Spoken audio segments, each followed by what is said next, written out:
Like and subscribe on the way in the door. My people, I hope you all are having a fantastic day today. So I came across an article the other day talking about Shaquille O'Neal's free throw shooting. And, I must say, I stand corrected because I often put Shaquille O'Neal in the same category as LeBron James. And, I was one of those people, back when Shaq and Kobe were together, like, man, why can't Shaq get his act together with these free throws? It's like, I just don't understand why this guy just doesn't practice 2,000 free throws a day until they get better. But it looks like I stand corrected. Now, I can't remember exactly where this article came from. But someone close to Shaq, it might have been another teammate or it might have been someone on the coaching staff, but basically said Shaq actually did practice free throws all the time. But he just had bad mechanics. And so I went and checked out some other articles and found, some interesting stuff. Like one article was saying that Shaq, well, number one, you could see this just from the games. His free throw shooting was flat. But he said, this was a result of him. He would balance the ball on his fingertips instead of on the pads of his fingers. And it just kind of got me thinking that, it's funny how the mind works, how the ego works against us sometimes. Because, on one hand, it is great that he practiced free throws that much. But on the other hand, so my complaint now moves to, so you couldn't be humble enough to relearn to shoot.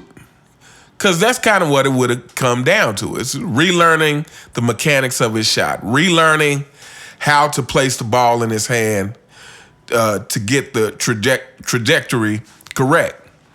And it just kind of shows you the different things that can get in our way as we pursue whatever thing it is we're trying to pursue. Sometimes it's not lack of practice, but sometimes it's that unwillingness to relearn something. So they talk about Shaq's bad mechanics, and it makes me think a LeBron James shot. To me, when you see pictures of LeBron's shot form, pictures that someone took right before he shoots, you can look at him and tell that his shot form is not a great one. His shot form is not a great one. It's like his elbow is not square with the rim like when you see MJ. It's just not a great shot. And so, who knows? Maybe LeBron James does actually work on his shot, but refuses to learn some better shot mechanics. And at this point, he's up in age, so, I don't know what good it would do him. It's not like learning it at this point is going to help him become the GOAT, because that ship has sailed already. But yeah, so that was just an interesting article to me. And, and it kind of makes me, I'm not a big fan of Shaquille O'Neal. I don't dislike him, but Shaq says a lot of suspect stuff. And to me, Shaq is one of those people who tries to act like he doesn't make excuses, but in the process, he's actually making excuses, or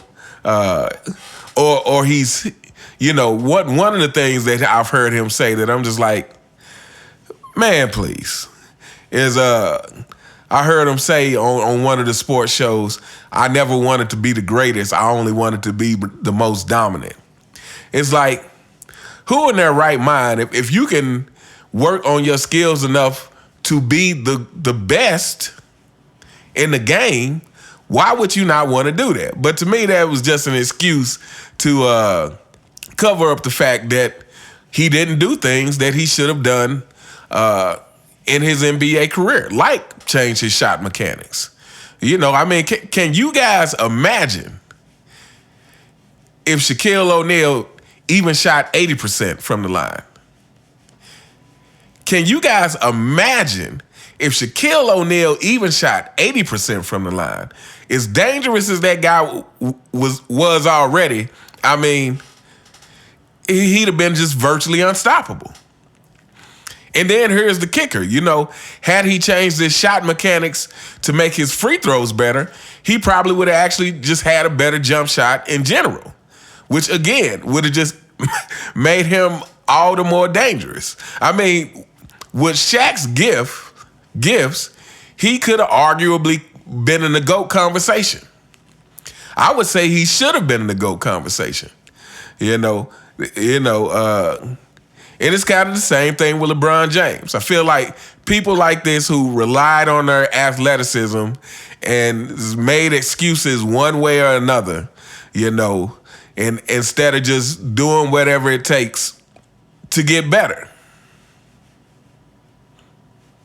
Because I feel like if you look at early MJ and second three-peat MJ, when he was shooting more jump shots, you could tell his shot mechanics had changed a bit.